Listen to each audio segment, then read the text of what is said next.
Hi, my name is Vivi and welcome to the Beat, a series inspired by Steezy's reverse choreography. We have paired up 4 dancers and 4 music producers in a collaboration that will take a new spin on the usual ways of creating choreography.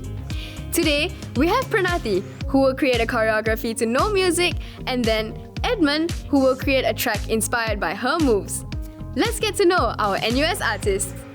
Hi, I'm Pranati and I'm from NUS Indian Dance. I do Bharatanatyam, which is one of the 8 different types of Indian classical dance forms.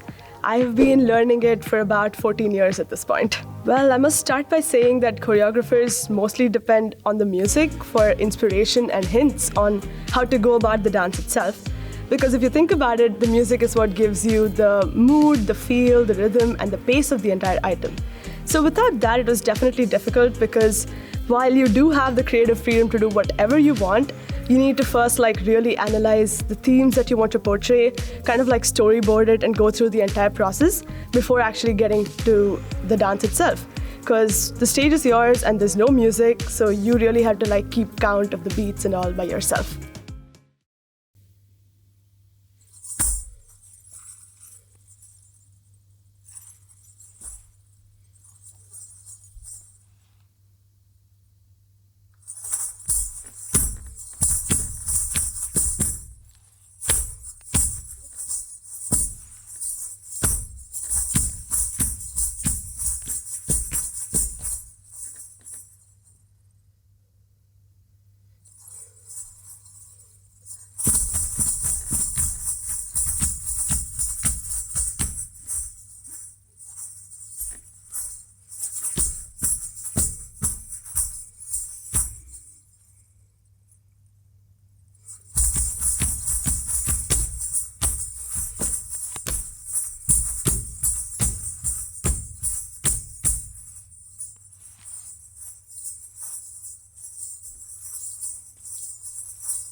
I would say the biggest challenge was coming up with the inspiration or the initial idea on what I want to portray.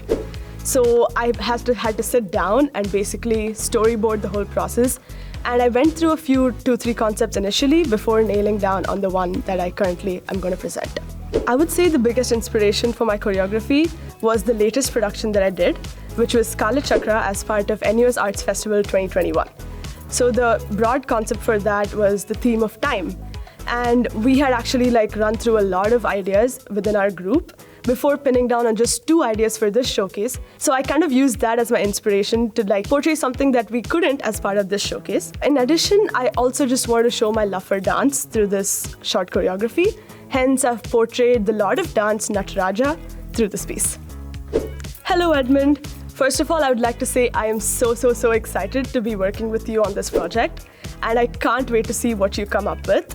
I know we had initially discussed that I'm going to be varying my speed throughout the entire piece, but I did not tell you the exact concept and that I'm going to be portraying Lord Nataraja through this. So I hope you do your research on Indian classical art forms, and I can't wait to see what you have in store for me. Hello, my name is Edmund and I'm one of the music producers for this year's EMCC To The Beats. And a bit about myself, I'm actually a graduate from the Yongsu-do Conservatory of Music class of 2020. And if you are not seeing me in the conservatory, you will see me curating concerts with the Asian Cultural Symphony Orchestra as the president and the resident composer over there. You may also see me writing music for Chinese traditional group, Dingyi Music Company, as well as playing Baroque bass with Singapore's first professional Baroque ensemble, Red Dot Baroque. Or maybe you have seen me play jazz with Indian contemporary ensemble, Bamastra. So apart from being in the conservatory, I often play the double bass a lot with NUS Symphony Orchestra, NUS Chinese Orchestra.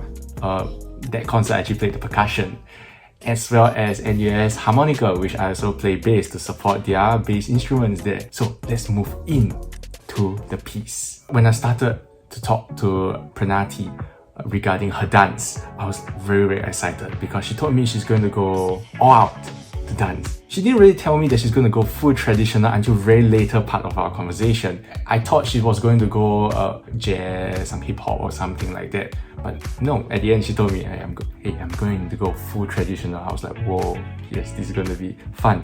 However, full traditional, I didn't know that full traditional could go to the certain dance that she was deciding to go, which is she's going to start at a certain tempo. The tempo is going to slowly build up, click by click, all the way to a really, really fast tempo. I didn't know it could be done, but I guess as she was preparing, she decided that to make the whole dance more coherent or maybe more proper, she's going to split the entire dance into 4 different tempos. When I actually watched the video that was sent to me, there was no click.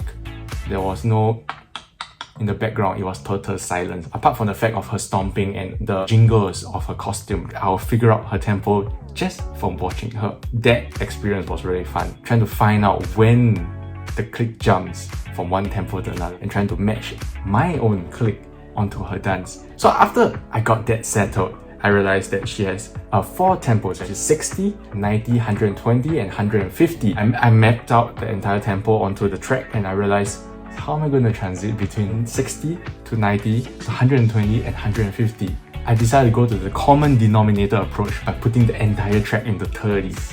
Not as nice as I wanted it to be, hence I decided, I'm going to scrap it and redo.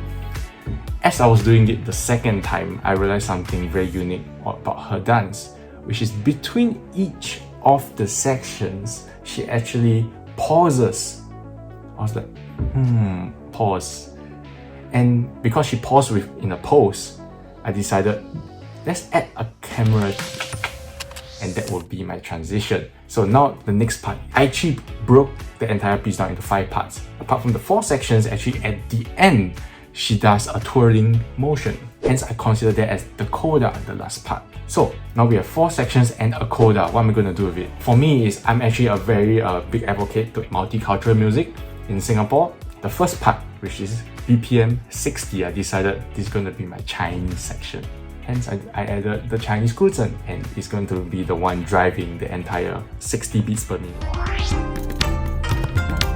For the second one, the 90 beats per minute, I decided this is going to be my true Indian section. I used the Indian bansuri, tabla, which is very, very common in the traditional Indian music. For the third section, I decided to go back Western. Of course, not in the Western tonality, and I decided to use a Western violin written in a somewhat Indian violin flavor.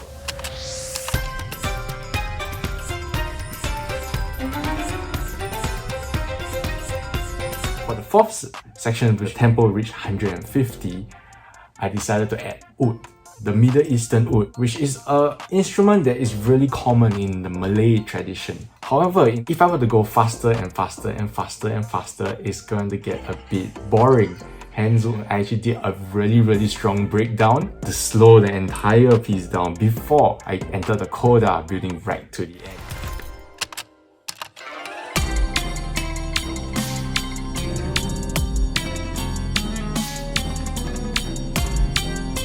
Because she's going full traditional and she's wearing the traditional costume, there's this particular jingle that she has throughout the entire piece. But after a few compressions and a few equalizers and everything, and to complement that, I actually included the gamelan. And hence this entire piece is from Oriental electronic dance music that brings you through 4 different sections, and it all accumulates to the end as she finishes with her pose. And I hope our collaboration was fun. I hope you like this music that was set to your dance. And I hope it's not too much, yes.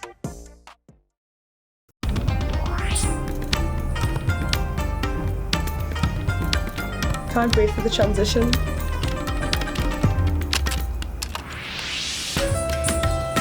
Ooh. Okay. Okay, I like how this is going. I want to see the next few speeds though. And coming up.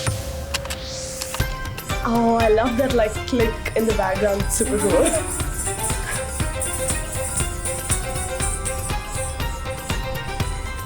I feel like dancing along with like myself.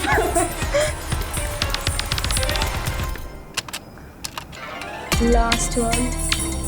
Okay. This changes mood like really fast. I want to see how he captures that. Okay, it's happening. And yes. Okay, that was awesome. First thought, wow. I think I really challenged Edmund on this one because I did like 4 different tempos and they were like really abrupt like pauses on my end where like, transition into a pose and then go into the next speed. And I think he really nailed those transitions. I think that's the best part which I like about the music that he's produced for my dance. I would say it really like captured my movements really well. It hit the accents really like on the spot. I think he really went all out on the transitions, so that's definitely my favorite part. And I was thinking how he's gonna like, capture the mood of this because I am depicting Shiva and he's a lot of dance. He gets really like, eccentric and really goes all out when he dances. And I tried to encapsulate that in my dance and how it gradually increases pace from being like slow to like kind of like almost builds up to a crescendo. Yes, a crescendo. I think he really nailed that. So I loved it. Good job, Edmund. I can't wait to post this on my Instagram. We hope you enjoyed this episode of To The Beat.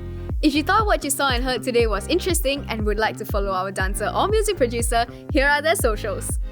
This episode wraps up our 2nd season of To The Beat. A big shout out to all the dancers and music producers Faye, Aaron, Daryl, Edmund, Pranathi, Jaya, Ashwin, Tizen, and myself for being part of this season. If you enjoyed this series, be sure to leave a comment and share it with your friends. We might see you for a 3rd season. But for now, thank you for tuning in to this series. My name is Vivi and I'll see you all again soon. Bye!